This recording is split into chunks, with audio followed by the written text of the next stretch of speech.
Hey guys, before we get to the video, please click that subscribe button. Thank you. Hey guys, Joshua Griffin here, and I am out today fixing some heat for a few folks. And as you can see, it's a little rainy, a little wintry, a little bit of snow out here, which is, you know, not uncommon in Virginia, but we're down near the water and we don't get a lot of snow. So anyway, I wanted to do a video. I've gotten a question twice actually in the past month where folks are basically asking about replacing their line sets. They're having their systems replaced and they want to know, is it a good idea to replace their line sets? And I'm going to kind of go through that. I've got a few thoughts on the subject, but ultimately what I'm talking about during the making of this video, you know, there's all kinds of technologies coming out. There will probably be more technologies coming out, different materials being made for the, you know, line sets themselves. And I'm just talking about, you know, old school copper line sets. Been using them for years, and, you know, we're still using them every day at Griffin Air. We'll stretch new line sets and braze them in with the new systems. Now, if you have a package unit, you know, you don't have line sets running between an indoor and outdoor unit. They're all right there inside of the unit. So I'm talking about split systems where you have an outdoor unit, whether it be a heat pump or air conditioner, and you have an indoor unit, whether it's an air handler or furnace. And so to get started on this subject, you know, again, I want to go through a few things for you to think about. And to get started, I just want to say that in general, if it's not a big deal to replace the line sets, I would say in general, it's a good idea to replace them. You know, you'll know, it's peace of mind. You'll know they're new, they've been brazed in with the new system. Hypothetically, they should have no leaks. That said, I don't think, you know, when people ask that question, they're looking for a general yes or no. And I'm sure there's heating and air guys that'll watch this video and give their 2 cents probably. I seem to get some of that. And, you know, just folks saying, well, we replace the line sets every time, you know, or this or that. But the reason I tread lightly on that is every house is different. You know, I don't think there's a blanket statement that you can say every time you should or you don't have to replace them. There's different scenarios. Moving on, I just want to say that in general, yes, it's a good idea to replace them. But in some cases, you know, I don't want to say you can't, but it would be a big chore to replace them, right? So if the system is located in, say, the crawl space or somewhere in your home, might not be a big deal. Just stretch new line sets, pull the old ones out, and, you know, you got new line sets. But if you have a system that is either in the attic or on the second floor of the home, but, you know, it's got to go down and out to the outdoor unit, sometimes you're talking about opening up walls. You're talking about quite a project to get those line sets replaced.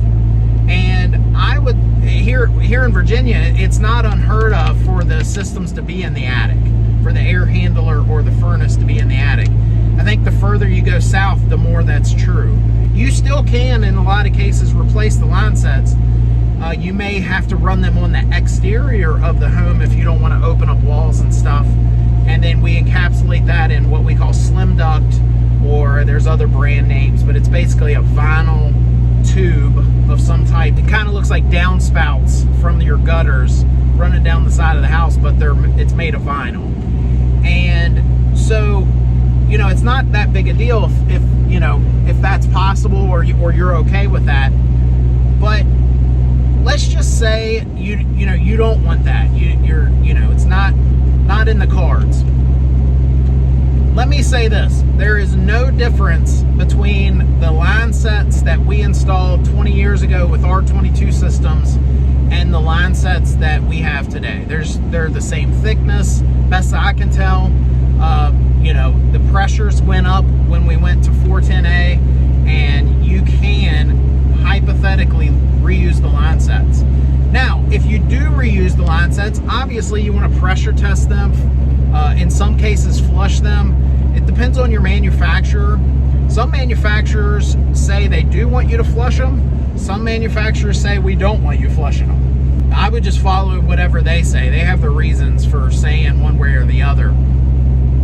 In general, for the longest time, we would always flush them and then, you know, clean them out, blow them out, all that good stuff, and then obviously pressure test and pull a good vacuum. But, you know, there are some manufacturers, they don't want, you know, other contaminants coming into those line sets for whatever reason. That said, if you are going to reuse your line sets, if you follow, you know, protocols, follow the manufacturer's instructions, and, you know, make those line sets as new as you can again, it's not the end of the world if you reuse the line sets, in my opinion. Again, I know there's going to be people with other opinions, but it's not the end of the world. You just want to make sure you cross your T's and dot your I's if you're not going to replace them. The last thing I want to just throw in there is just be aware that in some cases, the line sets required for the new system may be a different size. So, you know, years ago, there's one particular brand that I can think of that, you know, they were okay. In fact, they, you know, put in their specs to run 1/4 inch liquid line sets. These days, in a lot of cases, they're not, you know, newer systems, they're not okay with that. They want at least 3/8. Just in summary, you know, I would just say if you can replace them, it's probably a good idea to go ahead and replace them. But if you can't, in my opinion, it's not the end of the world. We reuse line sets often. It's not the end of the world. You just want to make sure you're doing what you're supposed to do as far as the contractor goes. Taking them off the old unit and brazing them into the new unit is not, you know, doing what you can to make those things new and making sure that they're going to hold pressure. With all that said, if you're in our coverage area and you are in the market for a new heating and air system, give us a call. We'll give you a free estimate. We'll give you a great warranty, the best warranty, I think, in the area. And, you know, we'd love to earn your business. If you're not in our coverage area, but you're in the market for a new heating and air system, before you spend thousands, check out my website, newhvacguide.com. And the whole idea behind this website is just like a CPA would help you with your taxes. This is going to help you with the purchase of, in a lot of cases, the third largest investment that you're going to make. Behind your house, behind your car, a lot of folks, their heating and air system is the third largest investment. With that said, we put so much information on there. It's almost as if I wrote a book. Decided not to because it, you know, as soon as I do, it's going to be outdated. New technology comes out, all kinds of information comes out. And so this website is like a book, but it's constantly being added and changed. So, you know, we even have a whole page called no-nos, things to stay away from, things that you want to avoid in your pursuit of purchasing a heating and air system. And we just have this step-by-step guide. So newhvacguide.com. And lastly, please subscribe if you haven't already. We really appreciate your support, and stay tuned for more videos, tips, tricks, and appreciate it. Thank you.